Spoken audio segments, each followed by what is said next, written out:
So thank you. I'd like to first thank all of the organizers of this program, and thank you for the introduction. My talk is titled Peace Through Love, the Sufi Peace Building Paradigm. Abdul Karim Bangur's edited book lays out 5 Islamic peace paradigms based on Abdulaziz Said's work in the area. There is peace through coercive power, peace through the power of law, peace through willpower, which is nonviolence, peace through the power of communication, conflict resolution, and number 5, peace through the power of love, transformation of person and community. This is the Sufi peace building paradigm. Sufism, as you may know, is often described as the mystical tradition of Islam. Those on the Sufi path strive for the actualization of what is known as Tawheed, the unity, the oneness of God. Recognizing that a lot of suffering and strife comes from failing to recognize and uphold the interconnectedness of humanity and creation at large. Those on the Sufi path seek a spiritual transformation by submitting to God and purifying the self, by destroying the lower ego and doing what is beautiful, known as ihsan, so that then the divine attributes can shine through, like the reflection on a mirror reflects the image of the beholder. This is an inner transformation. During this, the individual becomes more in tune and in line with what is real, Haq, the truth, the creator, the sustainer. This paradigm believes in the innate goodness of humanity. It upholds what the Quran and Hadith, sayings of Prophet Muhammad, relay, that humanity was specifically created for the actualization, the manifestation of love. It has been argued by Ibn al-Arabi and Rumi and many others that love is the key to Islamic life and practice. Peace through this paradigm, as the professor before me was saying, talking about negative and positive peace, this paradigm is both. So yes, there's a lack of hostilities, as for example, the rough edges of the ego get rubbed down and peace starts to build, that tranquility. Along with that, the submission to God is actualized. But there's also this important element of social justice and social welfare that contributes to both the inner and external environment, being able to allow for beauty to flourish. I'm assuming that I don't have to convince you about the power of education to transform. In Islam, as you probably heard, there is a strong emphasis on education, as the Prophet Muhammad emphasized that to seek knowledge was an obligation on every Muslim, and that to know yourself is to know God. Within ourselves even, there are complications, there are complexities and apparent contradictions.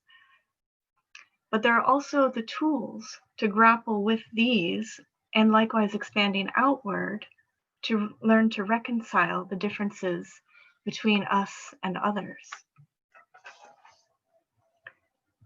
The Sufi peace building paradigm encourages applying this on the larger scale and seeing differences, uniqueness, as not a threat, but actually as part of the divine plan. And then this awareness leads to recognizing the self in others, relating to others as humans, and seeing them in you. It leads to, in other words, a global citizenry.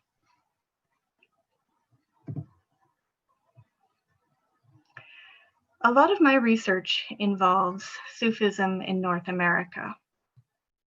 I approach this as an academic, but also with personal interest and involvement in a Sufi community.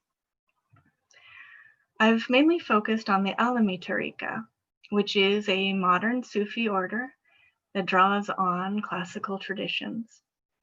It's a transnational Islamic order with headquarters in Waterport, New York, which is a small town up close to the border with Canada. The Sufi community in Waterport, New York, was founded in 1979 by Sheikh Asif Durakovic. He was born in Bosnia and Herzegovina and came to America as a political refugee. Surprisingly, this Sufi order is not a Balkan religious order. Instead, it transcends ethnicity. It includes mostly white and Black Americans and Canadians, in addition to some families and individuals of South Asian and Pakistani, Sri Lankan descent, even Russian, lots of different ethnicities.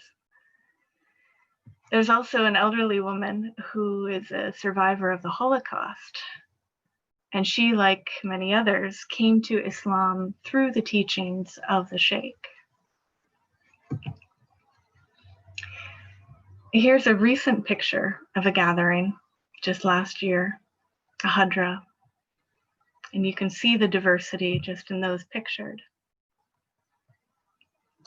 Membership, interestingly, is kept relatively small, only wanting those who are specifically dedicated to working on the self and committed to service to be part of this. Here is a short biography of Sheikh Asif, and I will summarize by saying that he is a physician with a specialty in nuclear medicine. He's a retired colonel in the U.S. Army Medical Corps and author of many scientific articles and books of poetry as well. He worked with children of Chernobyl after the Chernobyl nuclear accident and won an international award in 2004 for his research on the effects of uranium, depleted uranium, on Gulf War veterans. To be clear, he would probably prefer that I didn't include this slide, talking so much about him. But I think it's important to emphasize his dedication to education and service. You'll see how that plays in to how he structures the Sufi community, also known as a Tariqa.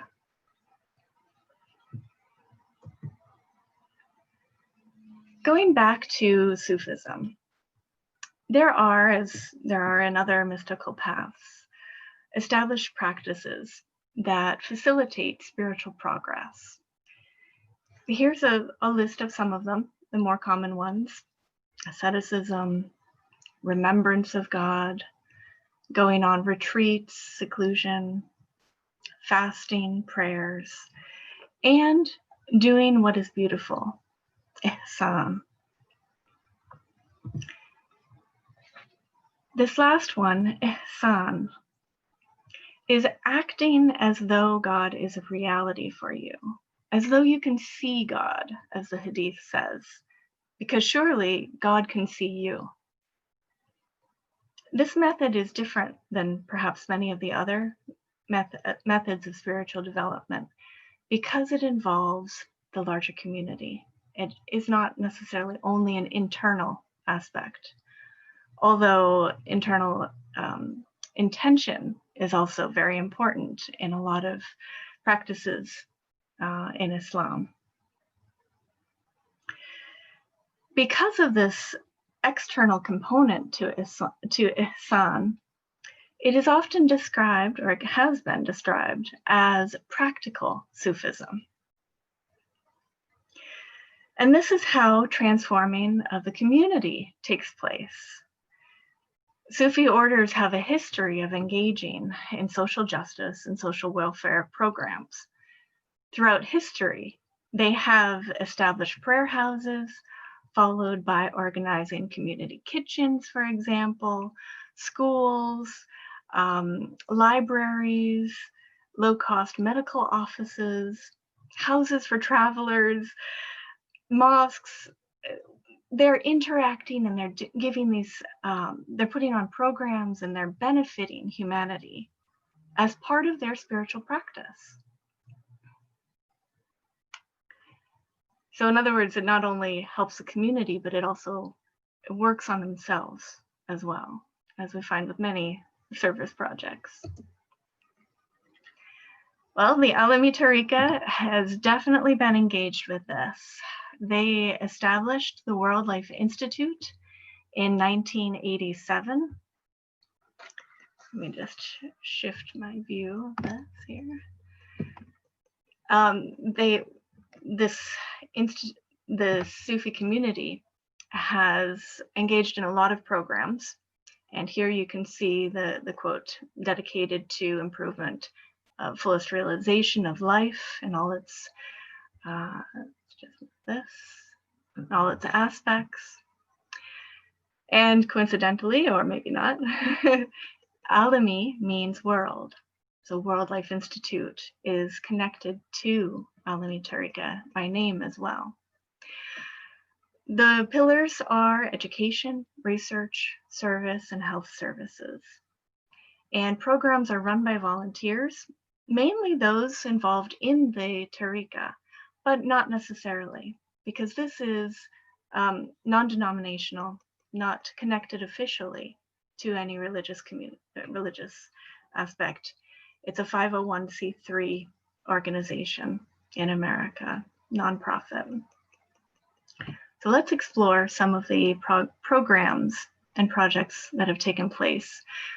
And you'll see there's an emphasis on education. Oops, let's go back. From 1996 until 2003, World Life Institute provided education for those in kindergarten through 12th grade. They had graduating classes for each of those years listed. There have been pottery classes that are taking place as creative expression. Classes take place each year teaching English as a second language, mainly for migrant workers, Hispanic migrant workers in the area, because this small town has lots of apple fields, which draws that population. Also, civics classes for those who are wanting to become US citizens. And the school provides resources for families who do homeschooling. Here in the slide, you can see a picture of the graduating class of 2017. And in the back, you have the actual, the school, World Life Institute School in Waterport, which was built by members of the community. Here are different pictures showing the civics classes, the skills teaching classes with the computers, and we'll get into talking about the orphan work. I also have the pottery there and a picture of the Sheikh, Dr. Durakovic. Project Life is one of the main projects that World Life Institute is known for, locally and internationally. This is an international orphan program started in 1997 based on some of the members of the Sufi community traveling to Bosnia after the war, just at the end. Even during the war, they were there actually, and witnessing that about 1/3 of the students in a school there had lost a parent. They had become orphans, at least partial orphans. Coming back and asking what can be done. This program grew out of that, based on research that if you give a child 3 months of clean air, loving environment, safe environment, they can change their lives. So that's what this community has been doing for more than 20 years, bringing children of foreign wars over between the age of 9 and 12, and giving them between 3 and 5 months of education, homestay with the local families. Most are within the Sufi community, but not all. They draw from the outside. They get other churches involved. They get interested other programs, local and otherwise involved. Medical clinics have contributed. The students, the children, are able to be kids. They do pottery, they do art, they play, they learn English, they're learning skills. They have just regular schoolwork as well to stimulate their natural curiosity and get them into thinking and broadening their skills. So far, more than 130 orphans have participated in this program, coming from Bosnia, the Russian Caucasus, Sri Lanka, and Afghanistan. Another aspect that this community has set up through the World Life Institute is the Lakeview Medical Office, which provided insurance-free healthcare, mainly to Gulf War veterans and the orphans. And this is in Waterport, New York as well. You can see it's a beautiful place there. They've also engaged in research based on the specialty of Sheikh Asif in nuclear medicine. So Uranium Medical Research Center was established by Sheikh Asif, Dr. Durakovic, to provide objective and scientific medical research into this area, looking into the byproducts of nuclear products, looking at how the Earth's biosphere has changed, how it's impacted humanity. The emphasis is on research, looking at what's out there, looking at the evidence that's out there, and arming people with that. You can see collecting samples in Afghanistan, for example, around the world. More recently, World Life Institute has opened a center of excellence in a town called Medina by the locals and Medina by the Sufi community. This has been established, it's still growing. The long-term hope, the long-term goal is that it would become a college, World Life College. But for now, they're working on, we're working on providing courses and certificates. We hope to include more topics, but at this point, we're focused on global nuclear awareness. And this is educating the public, building on basically the research that was done for UMRC, Uranium Medical Research Center. And now educating the public so that there's greater awareness and understanding of the nuclear reality and the challenges inherent in it, and other aspects. We do this by putting on webinars and conferences, certificates, being invited by special interest groups and college classrooms, speaking at those. There's also a publishing house that is part of World Life Institute. Here you can see 3 books that are authored by Sheikh Asif and are published by this publishing house. We're expanding it as well to include other books, other authors. Good. Now,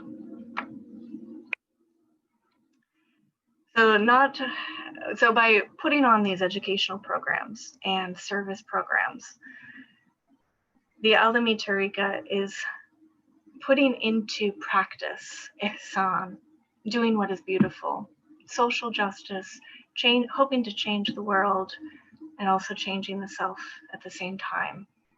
Let's explore that a little bit more now. In preparation for this conference, I connected with other members of the Alamy Tariqa and got their input on what is the purpose of World Life Institute and the educational programs. Here are two of their responses. The purpose of our programs is explicitly to act upon and to project what we might say as the operation of the principles of our worship. I won't read it all. But right there you can see that this person was talking about ihsan, putting worship into practice, serving humanity. And the other one I have here is talking about the preservation of life. The purpose of World Life Institute is the preservation of life through service, education, and by setting a good example.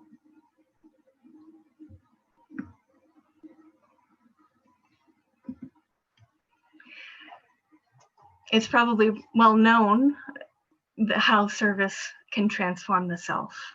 Here are just some things. You feel good, sense of purpose, perspective, humility.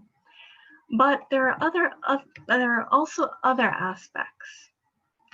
Looking at specifically the spiritual transformation that can take place.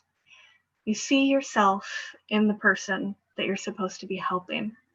And oftentimes that person ends up helping you. It's also an opportunity to work on the less pleasant parts of yourself. As you work with other volunteers, as you realize that this program takes a lot of dedication, and it's up to you and the others to work together to get through and put on this program. So one of the members of the Tariqa spoke to this, and I have the quote here, talking about clinked heads and saying that this, having conflicting opinions or conflicting ways of doing things, which could be the ego, for example. In Sufism, it's called maqam al-nafs. But these are often helping the person to recognize what they don't like about themselves if they're seeing that in someone else and they're having a conflict that comes out with that. So this is an opportunity to focus on that and to start, getting rid of those rough edges around the ego.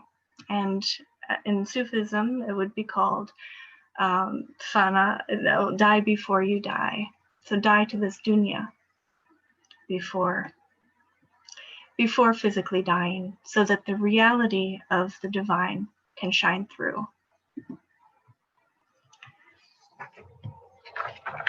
Okay, do I have a couple minutes? Okay, so as we go through this mystical path, it leads to getting to know the nature of humanity and the nature of God, learning about yourself, learning about others. Through nurturing the self, nurturing others, you also learn about the cosmology of the inner self. These programs encourage cultural diversity, globalism, and intercultural dialogue through orphans from overseas with local organizations, churches, and within ourselves, within our diverse community. And this interconnectedness between humanity comes through. This pottery that was created by the Hispanic migrant workers. You connect with that. It's applying also for the Tariqa, the inward knowledge coming from the holy books, and applying that in the daily life. You have sustained volunteering. These programs have been going on for decades. And the importance of service and sacrifice, getting rid of that, at least lessening the connection of that lower ego, those nefs, and understanding the world without barriers of race, creed, and culture. This moment happened when I had the camera out, and I was so pleased to have caught it with Shagasif with the orphans. And my last slide, as one of the Murid said, with each new experience, you learn a new lesson, a new teaching that evolves from that teaching and brings you closer to the Haq, truth, God, and the wisdom of your Murshid, the Sheikh. Thank you very much for your time.